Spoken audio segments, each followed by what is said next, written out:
Boa noite, irmãos. Como vocês estão? Estão bem? Passaram bem de ontem para hoje? Acho que a maioria eu vi ontem, né?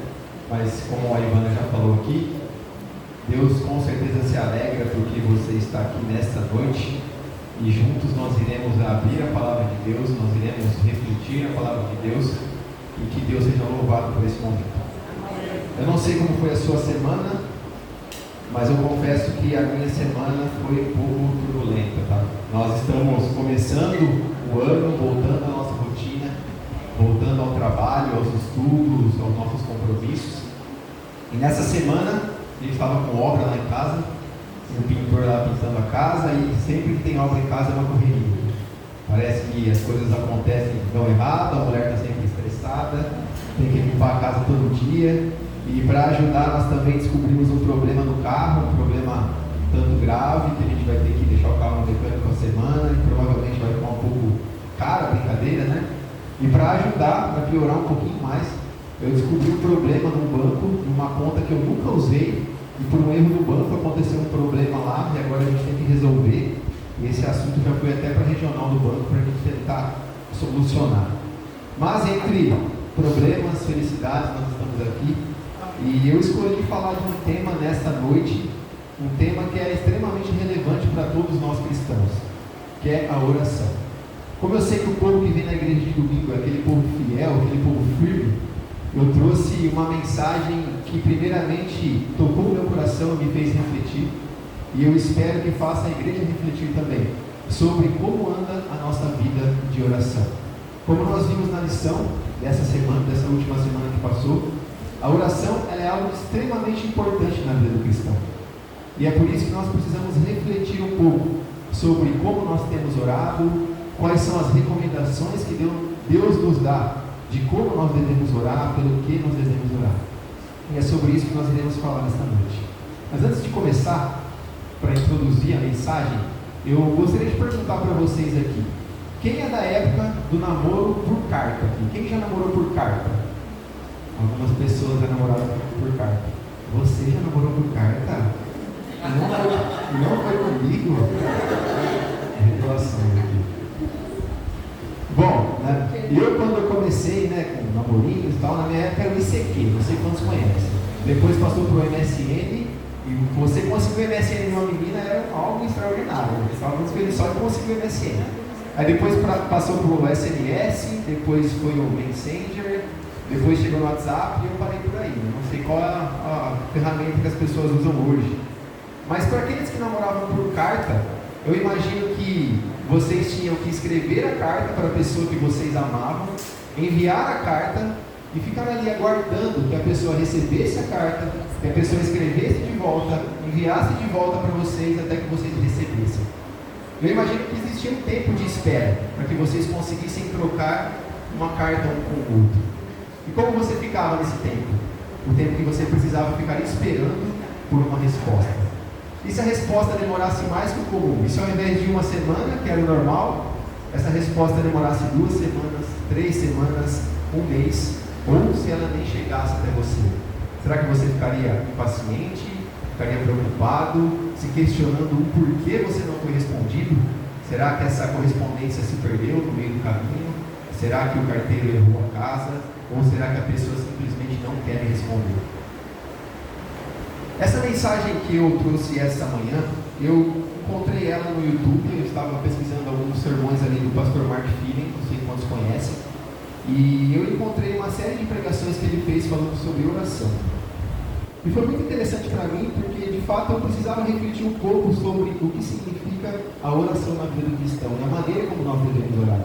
O pastor Mark Feeling, ele é muito conhecido na igreja, não sei se todos conhecem, mas ele já escreveu algumas lições de escola sabatina, ele já escreveu livros, ele já escreveu séries de pregações, e ele me fez refletir um pouco, e essa reflexão eu gostaria de estender para vocês.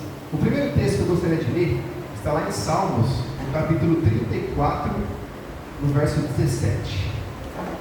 Salmos 34, verso 17. Nós vamos ler vários textos hoje, vou judiar um pouquinho do Zé Carlos, mas o Zé Carlos já está ficando 100% lá para achar os textos, né, Zé? É isso aí. Salmo 34, verso 17. Antes de nós lermos, eu convido você a fechar os seus olhos e vamos falar com Deus. Querido Deus e Pai, nós estamos aqui, Senhor, neste momento, com a Tua palavra aberta, e nós iremos ler. Nós pedimos que o Senhor nos ilumine para que a gente tenha um entendimento guiado por Ti. Fique conosco e em nós pedimos em nome de Jesus. Amém. Salmo 34, verso 17 diz assim: os justos clamam, o Senhor os ouve e os livra de todas as suas tribulações. E esse é o que a gente espera das orações. Nós oramos para Deus, Deus ouve e Deus nos livra dos nossos problemas, das nossas preocupações, das nossas dúvidas. Mas será que sempre é assim? Porque às vezes nós oramos e parece que não há uma resposta de Deus. O que será que atrapalha a nossa conexão com Deus? O que será que atrapalha a nossa oração chegar até Deus, ou ainda a resposta de Deus chegar até nós? Como nós conversamos no exemplo das cartas, pode ser que existam várias coisas no meio do caminho que te impeçam de receber de volta uma carta que você tanto está esperando. E será que não acontece o mesmo muitas vezes com as nossas orações? Será que não existe algo que cria uma barreira entre nossa oração e Deus, ou entre a resposta de Deus e o nosso coração? Eu quero trazer para nós nesta noite 4 coisas que atrapalham a nossa vida de oração. E a primeira dela é abrigar o pecado dentro do nosso coração. Isso é muito sério, né? Abrigar o pecado dentro do nosso coração. Para a gente compreender isso, a gente precisa entender que há uma diferença entre pecar, algo que todos nós fazemos. Nós todos somos pecadores, não tem nada que a gente possa fazer para deixar de sermos pecadores. E abrigar o pecado no nosso coração. Existe uma diferença entre esses dois termos, entre essas duas condições. Avance um pouquinho sua Bíblia até o Salmo 66, por favor. Salmo 66, o verso 18.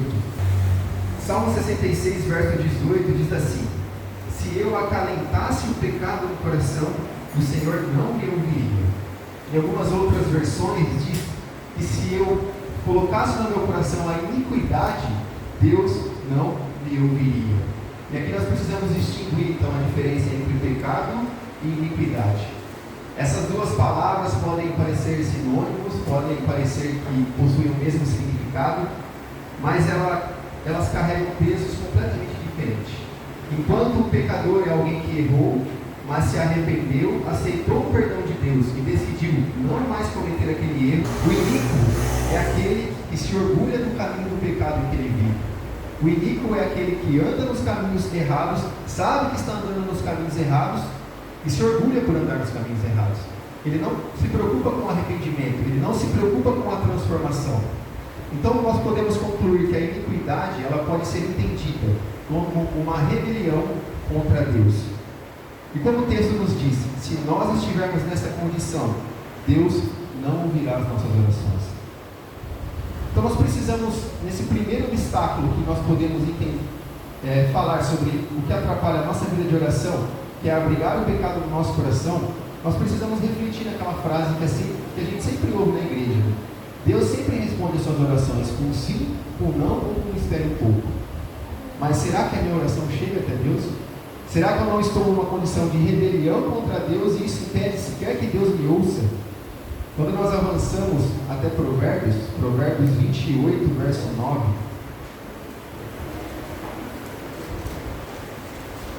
Provérbios 28, verso 9.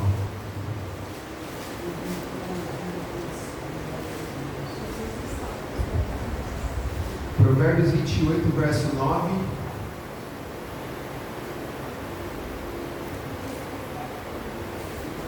Provérbios 28, verso 9 diz assim: se alguém se recusa a ouvir a lei de Deus, até as suas orações serão detestáveis. Em algumas outras versões diz que as orações serão abomináveis para Deus. Isso é muito profundo, né? A nossa oração pode se tornar detestável ou abominável para Deus, se nós estivermos na condição de rebelião contra Deus.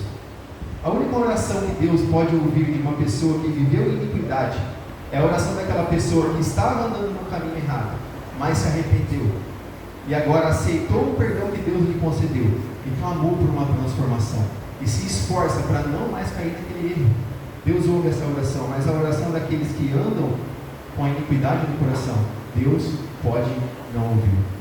Então esse primeiro motivo que pode criar uma barreira entre nós e Deus, ele nos faz refletir com a ajuda do Espírito Santo. Será que eu tenho andado com a iniquidade no meu coração? Será que eu tenho andado numa condição de rebelião contra Deus? Quando nós refletimos sobre isso, e caso a gente encontre algum problema, a gente decida, com a ajuda do Espírito Santo, reparar o nosso erro, nós podemos pensar no segundo obstáculo da nossa vida de oração, que é orar de forma egoísta. Muitas vezes nós oramos para Deus pedindo coisas unicamente para satisfazer os nossos próprios desejos. Abra sua Bíblia em Tiago. Tiago, capítulo 4, nós vamos ler o verso 2 e o verso 3. Verso 2 e verso 3.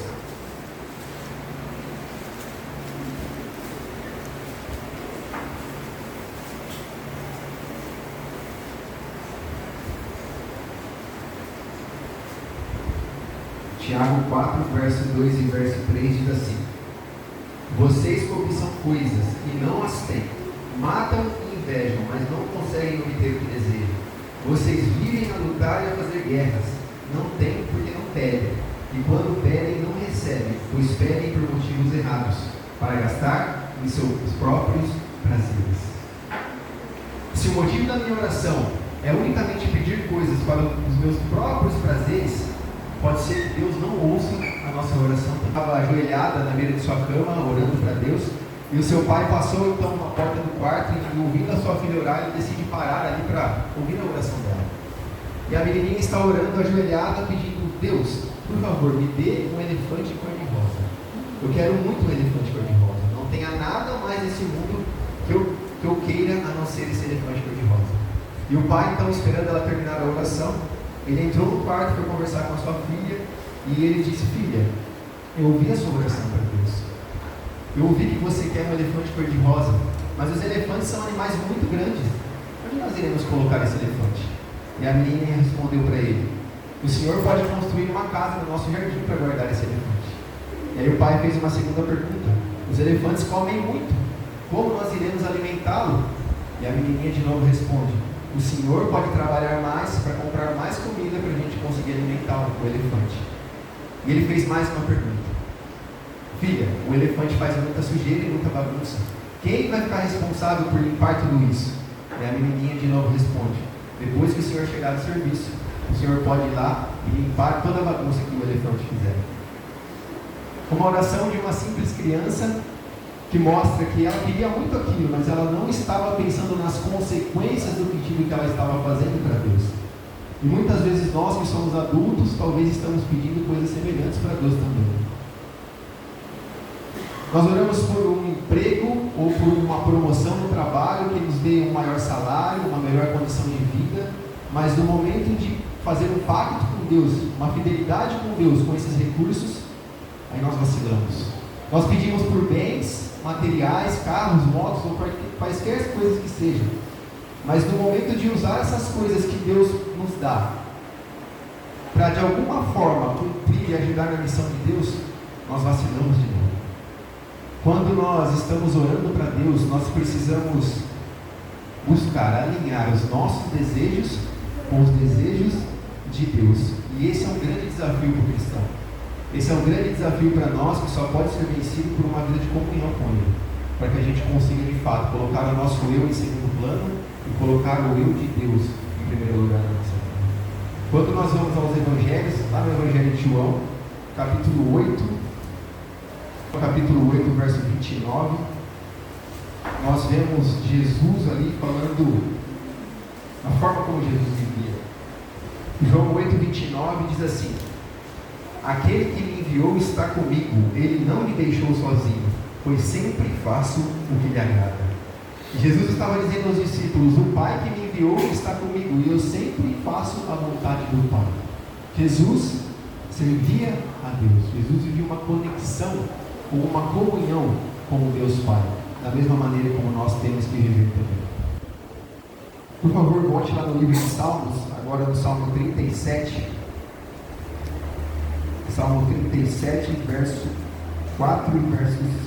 37, 17, verso 4 e verso 5.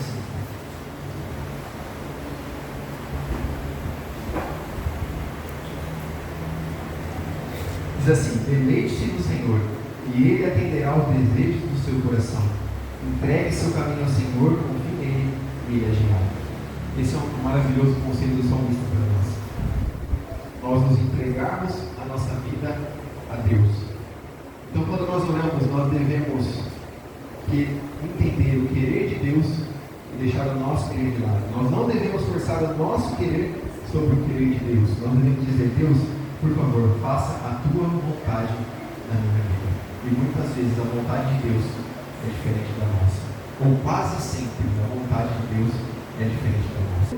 É abrigar a iniquidade no meu coração, e a solução para isso é uma reflexão com o auxílio do Espírito Santo e a decisão de abandonar os caminhos errados e de trilhar o caminho de Deus. O segundo obstáculo é a oração egoísta, e a solução para isso é se entregar em uma vida de comunhão a Deus, dizendo: Senhor, faça o teu querer em mim. E aí nós vamos para o terceiro obstáculo, que é a oração sem fé. Mateus capítulo 17. Mateus capítulo 17, a partir do verso 14, a partir do verso 14, nós temos um relato de um homem que procura Jesus para conseguir uma cura para o seu filho. O seu filho estava endemoniado. E quando o pai começa a conversar com Jesus, ele diz que não conseguiu. Então o menino é colocado na presença de Jesus, Jesus repreende o demônio e esse vai embora. E no verso 19, Mateus 17, verso 19, nós lemos assim: então os discípulos aproximaram-se de Jesus em particular e perguntaram: por que não conseguimos expulsá-lo? No verso 20, ele respondeu: porque a fé que vocês têm é pequena. Eu lhes asseguro que se vocês tiverem fé do tamanho de um grão de mostarda, poderão dizer a este monte: vá daqui para lá, e ele irá. Nada lhe será impossível. Então, quando os discípulos perguntam para Jesus por que eles não tinham conseguido curar aquela pessoa, por que eles não tinham conseguido expulsar aquele demônio, Jesus responde para eles: porque vocês não tiveram fé para fazer isso. Com fé, eles poderiam mover montanhas. Com fé, eles poderiam fazer milagres. E mais uma vez, a nossa vida de oração, quando nós temos fé em pedir as coisas para Deus, nós podemos mover montanhas também. Mover montanhas de dificuldades, mover montanhas de problemas. Tudo isso, quando nós oramos a Deus com fé de que Deus pode nos responder, pode nos abençoar de acordo com a vontade dele e não com a nossa. Então, o terceiro obstáculo, a solução para ele é: ore com fé, creia, clame a Deus e confie na resposta de Deus. Confie no agir de Deus. E com isso nós vamos para o quarto e último obstáculo, que é o tempo. E o tempo aqui pode ser entendido como o timing. Quando nós vemos a música e ouvimos a música, melhor dizendo, né? Nós temos algo na música que chama o tempo da música. E quando uma banda está tocando aqui, todos têm que tocar no mesmo tempo. Se alguém sai do tempo, perde-se então a sincronia, e quem tem ouvido mais atento consegue perceber que tem algo errado ali, está fora do tempo. Então, da mesma maneira, a nossa vida de oração, ela tem que estar no tempo de Deus, ou no timing de Deus. No timing de Deus.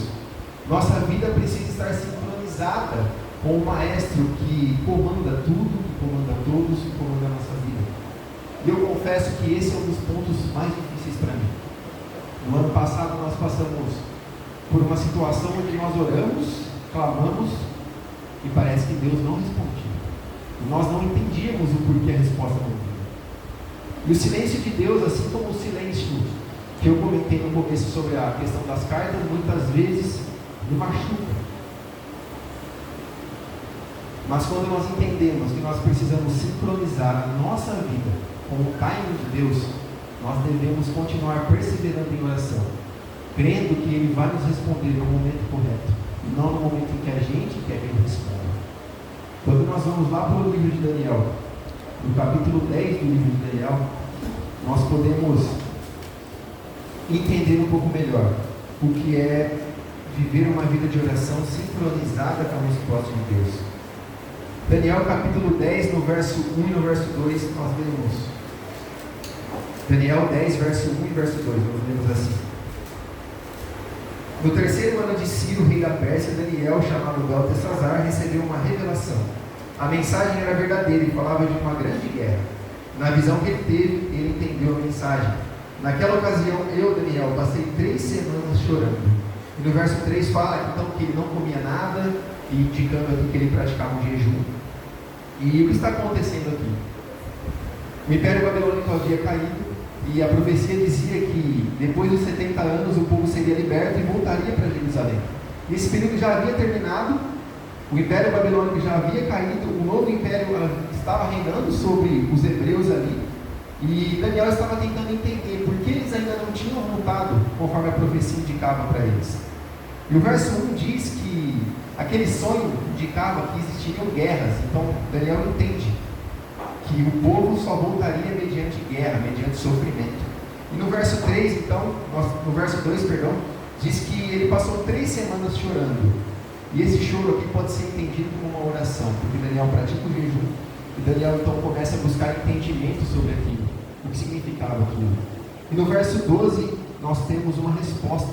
Um anjo chega até Daniel, e no verso 12 nós lemos assim: ele prosseguiu: não tenha medo, Daniel. Desde o primeiro dia que você decidiu buscar entendimento e humilhar-se diante do seu Deus, suas palavras foram ouvidas e eu vim em resposta a elas. Então o anjo diz para Daniel que desde o primeiro dia que ele estava orando, Deus já tinha ouvido a oração de Daniel. Porém, a resposta para essa oração de Daniel só estava sendo dada agora, por um motivo. E no verso 13 nós entendemos o porquê. Mas o príncipe do reino da Pérsia me resistiu durante 21 dias. Então Miguel, um dos príncipes supremos, veio em minha ajuda, pois eu fui impedido de continuar ali com os reis da Pérsia. O texto nos diz que o príncipe do reino da Pérsia, que simboliza o próprio Satanás aqui neste contexto, havia resistido a Deus por 21 dias. E era por isso então que a resposta só estava sendo dada para a oração de Daniel 21 dias depois.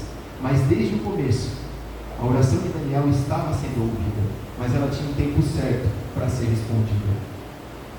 Nós podemos perceber que Deus já estava agindo desde o primeiro dia. Deus estava agindo nos bastidores do grande conflito em um mundo que nós não conseguimos ver. Mas Deus estava já trabalhando da mesma maneira que Ele está trabalhando quando nós oramos. Desde o primeiro momento, quando nós clamamos por algo, Deus está preparando o melhor para nós. E quando a nossa oração não é respondida, nós precisamos compreender que talvez o timing não seja esse, o tempo correto não seja esse. E nós devemos continuar então, perseverando, clamando a Deus, orando com fé, acreditando que no momento certo Ele vai nos responder. Então nós falamos de 4 barreiras que podem impedir que a nossa oração seja ouvida, respondida e até mesmo entendida por nós. E o exercício para nós então de reflexão é: primeiro eu examino meu coração para ver se não há em meu coração iniquidade, e se houver algo que eu preciso corrigir, eu decido corrigir, eu clamo a Deus por ajuda. Em segundo ponto, eu vejo se eu não estou orando para Deus de forma egoísta, ou se eu estou disposto a pedir algo para Deus em prol da sua obra, da sua missão. Terceiro ponto, eu oro com fé. E o quarto ponto, eu espero o timing de Deus. Eu espero a resposta vir no momento certo. A oração é a arma que Deus nos dá para que a gente lute contra o mal. Como eu comentei na classe ontem, né? A oração é a nossa arma no meio do grande conflito. E quando nós olhamos o maior dos nossos mestres, que é Jesus, nós vemos que Jesus ele tinha uma vida de oração. Em todos os momentos de seu ministério, Jesus orava a Deus. Mesmo sendo Deus, mesmo sabendo de tudo desde o começo, Jesus, enquanto esteve nesta terra, vivia uma vida de comunhão a Deus. Abra sua Bíblia no livro de Marcos, por favor. Marcos capítulo 1, o verso 35.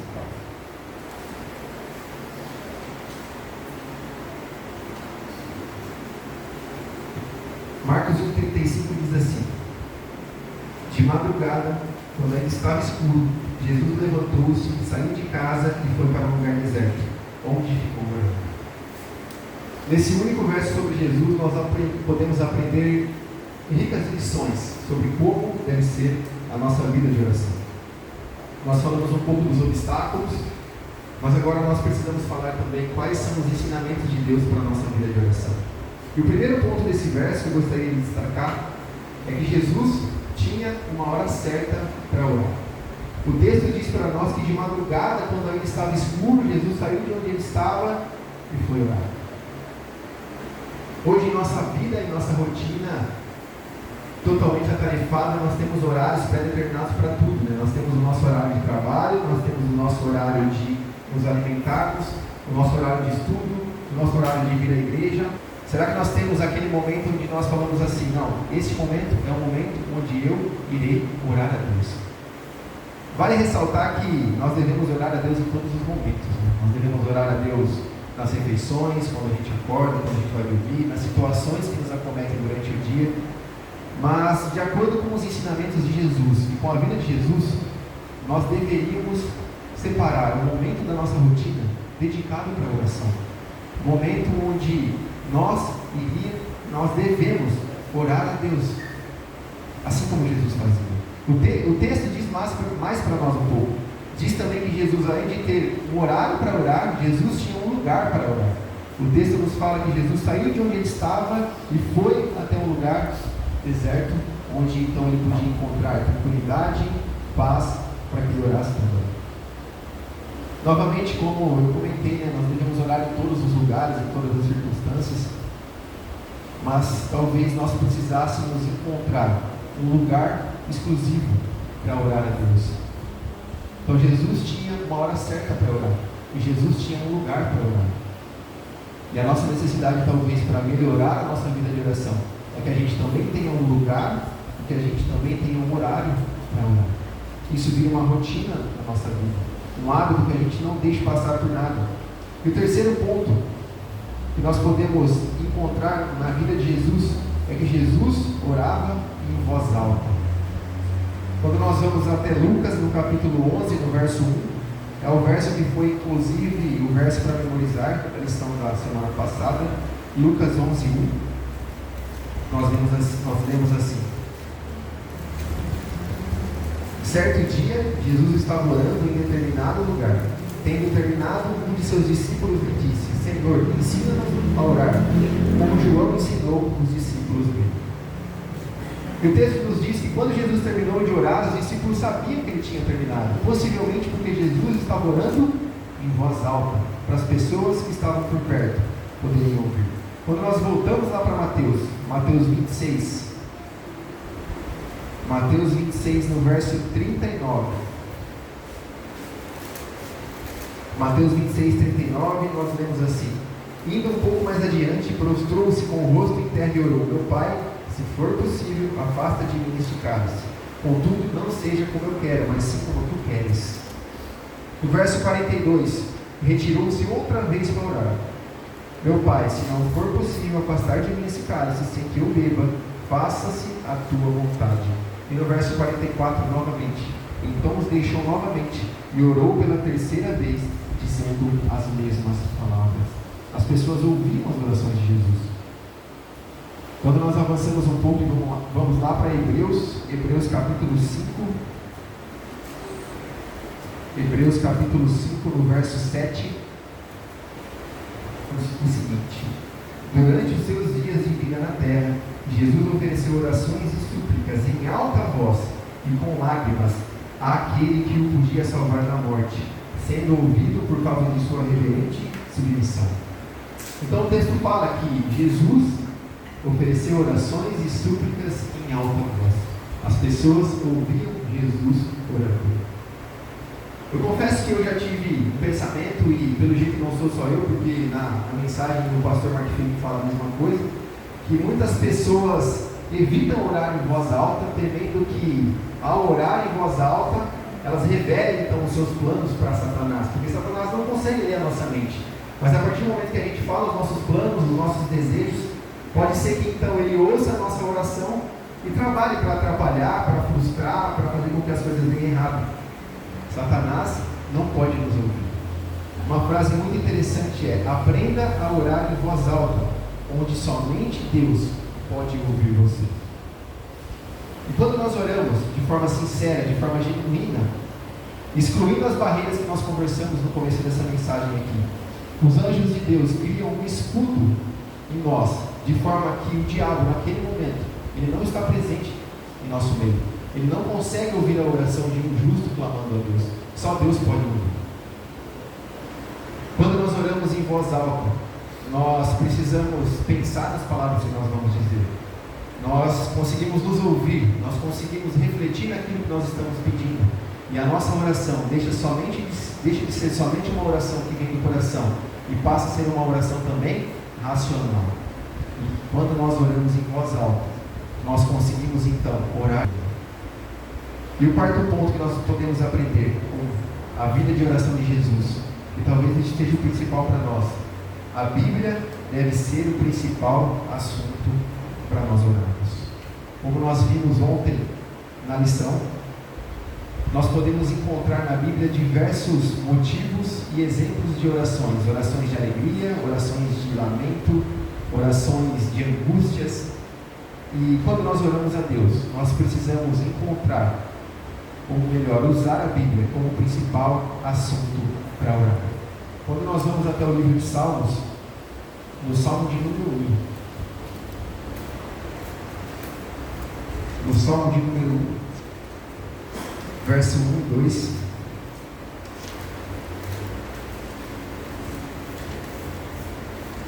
Salmo 1, verso 1 e verso 2 diz assim: como é feliz aquele que não segue o conselho dos ímpios, não imita a conduta dos pecadores, nem se assenta na roda dos zombadores. Ao contrário, sua satisfação está na lei do Senhor, e nessa lei ele medita dia e noite. Aquele que medita na palavra do Senhor, ele encontra felicidade, ele encontra motivo para continuar firme, mesmo em meio a todos os problemas deste mundo aqui. Então o nosso pedido para Deus deve ser: Senhor, não deixe que eu absorva na minha vida as coisas deste mundo, não deixe que eu esteja no meio dos escarnecedores, mas faça com que eu esteja de acordo com a Tua palavra, conectado com a Tua palavra. Por fim, nós temos uma imagem que eu gostaria de pedir para que o Zé colocasse, eu vou explicar essa imagem. Nós conversamos aqui sobre barreiras que nos impedem de ter uma vida de oração para Deus. Nós vimos algumas coisas que Jesus fazia, ou a forma como Jesus orava, e a mensagem ela termina com um modelo para nós. Um modelo de como nós podemos então, de fato, ter uma mudança na nossa vida de oração. A partir do momento que nós decidimos refletir nas barreiras, orar a Deus de uma maneira genuína, escolher um lugar para orar, uma hora para orar, orar de acordo com a palavra de Deus, nós podemos seguir esse modelo. O modelo que nos faz entender, ou que nos faz memorizar a maneira como nós devemos orar. Esse modelo traz as palavras acts em inglês, que significa atos, que faz referência ao livro de Atos, mas em português nós teríamos então adoração, confissão, gratidão e súplica. Então eu começo a minha oração adorando a Deus que é o meu Criador, que é o meu Salvador, que tem misericórdia de mim, que perdoa os meus pecados, que me concede por todas as coisas que Ele faz na minha vida, das menores às maiores, reconhecendo que tudo que nós temos e somos, quem nos deu foi o Senhor.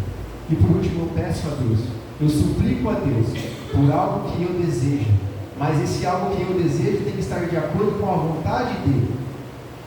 E quando nós conseguirmos aplicarmos todos esses passos e refletirmos na nossa vida de oração, eu tenho certeza que a nossa vida como cristão, ela vai ser diferente. Eu tenho certeza que nós conseguiremos entender o plano de Deus para nós. E quando as dificuldades vierem, quando o silêncio de Deus vier, quando as coisas não forem do jeito que você quer, você vai poder encontrar consolo e ter a certeza de que Deus está agindo na sua vida, que Deus tem o melhor para você.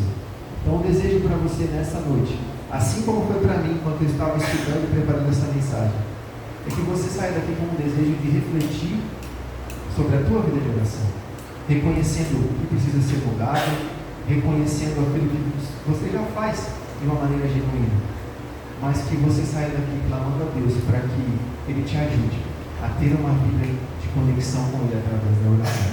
Que Deus nos abençoe.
tocando, por favor.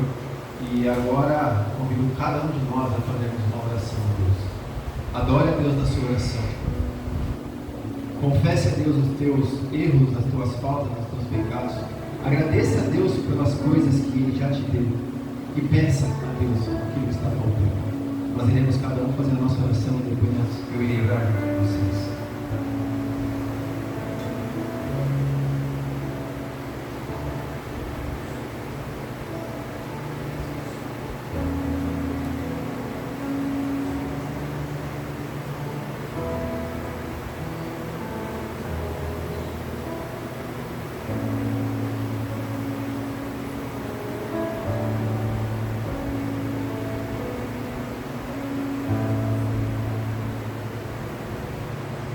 Querido Deus e Pai, nós queremos agradecer, Senhor, pelo Teu amor para cada um de nós, pela Tua salvação que o Senhor concede a cada um de nós, mesmo sem nós merecemos. Nós estamos aqui neste momento, meu Pai, de coração aberto, querendo confessar ao Senhor as nossas faltas e os nossos erros. Se porventura nós temos andado distante dos Teus caminhos, nós pedimos perdão. Nós clamamos que o Senhor nos ajude a voltarmos a trilhar os Teus caminhos. Nós estamos aqui neste momento também, Senhor, reconhecendo todas as bênçãos que o Senhor já deu para cada um de nós. Nós temos inúmeros motivos a agradecer, tudo que o Senhor faz na nossa vida.